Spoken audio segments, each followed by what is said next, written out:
Let's discuss race. Let's actually talk about it, not just ignore it. Specifically today, I want to talk about something called in-group bias. In-group bias is something I learned about from our pastor back in San Diego, Miles McPherson. He's pastor of the Rock Church. If you're in San Diego or visiting San Diego, I highly recommend you check out Rock Church San Diego. It's awesome. Miles McPherson is a great pastor. Recently, he wrote a book called The Third Option, and in that book, he talks about race. One of the main things that stuck out to me was this idea of in-group bias. He explained it with this story where he was at a gym working out, and there was a professional hockey player working out with him.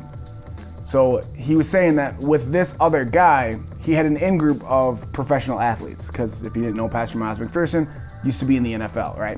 So he says he has my in-group, and they could have conversations, discussions, talk about being a professional athlete. But because Pastor Miles played football and this guy played hockey, there was that part where he was an out-group, and there was conversations about their specific sport that he couldn't talk to him about, that he didn't understand, that they didn't really relate. And so we all have in-groups, we all have out-groups, right? Your in-group is not just the color of your skin. Your in-group is maybe a sport you play, maybe it's your job, right? My in-group is other people that shoot video for a living. My in-group is gonna be other conservative Christians. My in-group is going to be mixed race people, right? I'm an out-group when it comes to black people, and I'm in the out-group when it comes to white people. Just how it works sometimes for some of us. Everybody has their in-group, everybody has their out-group, and everybody has bias to your in-group just naturally. That's just the way it works, right? When people that think like you, act like you, talk like you, you're gonna feel more comfortable around them. You're gonna naturally incline yourself to those people. If you enter a room, you're gonna walk towards and generally, naturally gravitate toward people that look like you, think like you, act like you. If I walked into a room wearing a Vikings jersey, and I see another person in that room wearing a Vikings jersey. This happened all the time in San Diego, not all the time, but here in Minnesota, there's Vikings fans everywhere. So seeing another Vikings fan wasn't a big deal.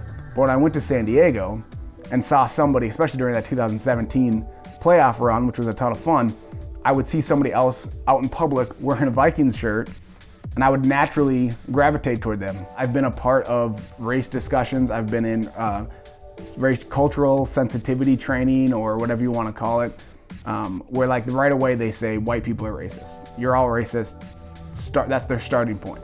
Not only is that not true, but you've just offended and isolated, and now you can't reach the very people, and you've closed off the very people that you're trying to reach. White people don't want to hear they're racist. Most white people aren't racist, to be honest with you, but they also have in-group bias just like the rest of us. So they're naturally going to connect with other white people. They're naturally going to, I say they, we, I mean, I'm half white too, but we're naturally going to, all of us are going to naturally give more freedom, give more respect, give more leeway and understanding with people in our in-group. I'm saying all of this to say, not to defend your bias, but to say we all have it to a certain extent.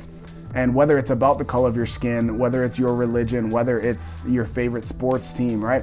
Whatever that is, we all can do more to reach out to our outgroups and make ourselves feel more comfortable with our outgroups, and make our outgroup specifically feel more comfortable in our in-group. I want to challenge you to find someone in your outgroup, someone that you may not be as comfortable with, whether it's, you know, the color of their skin, their religion, their politics, whatever it is.